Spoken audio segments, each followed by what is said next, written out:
Hello viewers, আসসালামু আলাইকুম। আমি সুরিয়ান চার্জিং ফুড। আপনাদের আমি আজকে বড় একটা ইম্পর্টেন্ট ব্যাপার দেখাতে চাচ্ছি। আপনাদের ফোনে কেন চার্জ হয় না। তো চার্জ না হওয়ার অনেকগুলো কারণ আছে, যেরকম আপনাদের ফোনের কেবলের কারণেও চার্জ হয় না, বা ফোনের চার্জিংয়ের যে পুট আছে সেই পুটটা অনেক লুজ হয়ে গেলে সেখানে আপনাদের লুজের কালেকশনে আপনাদের চার্জ হয় না। তো এটা একটা ফাস্ট চার্জিং গুগল 9-এর চার্জিং, এটা চার্জার, এটা অনেক ফাস্ট চার্জিং নেয়।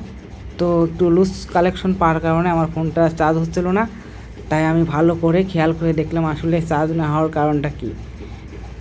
তো এই ব্যাপারে আপনাদের আমি ভালোভাবে দেখাতে চাচ্ছি কেন চার্জ হয় না। আপনাদের ফোনেও অনেক এরকম সমস্যার কারণে চার্জ হয় না।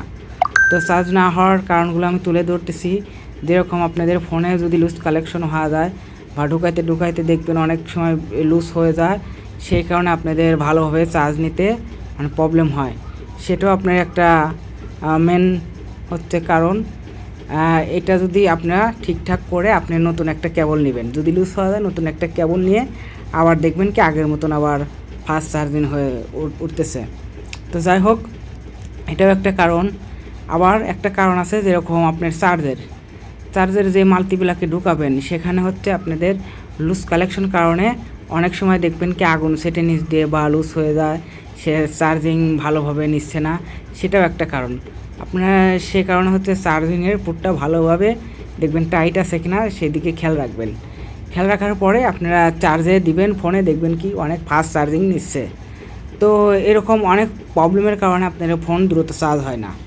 তো চার্জ না হওয়ার কারণ অনেকগুলো দিক আমি বলে দিলাম। তো এগুলো আপনি ঠিকঠাক করে আবার চার্জে ঢুকাবেন ফোন, দেখবেন কি অনেক দ্রুত ফাস্টই চার্জ নিচ্ছে আপনারা। তো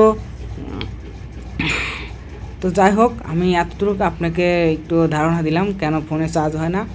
তো আপনারা এই সব দিকে খেয়াল রাখবেন, দেখবেন কি আগের মতন আবার চার্জ হয়ে যাচ্ছে। তো ভাই সকলরা, যদি আমার ভিডিও দেখার পরে যদি আপনাদের ভালো লাগে তাহলে অবশ্যই সাবস্ক্রাইব করেন। আমি আপনাদের আবার অন্য টপিকে অন্য বিষয় নিয়ে আপনাদের বলবো। আল্লাহ হাফেজ।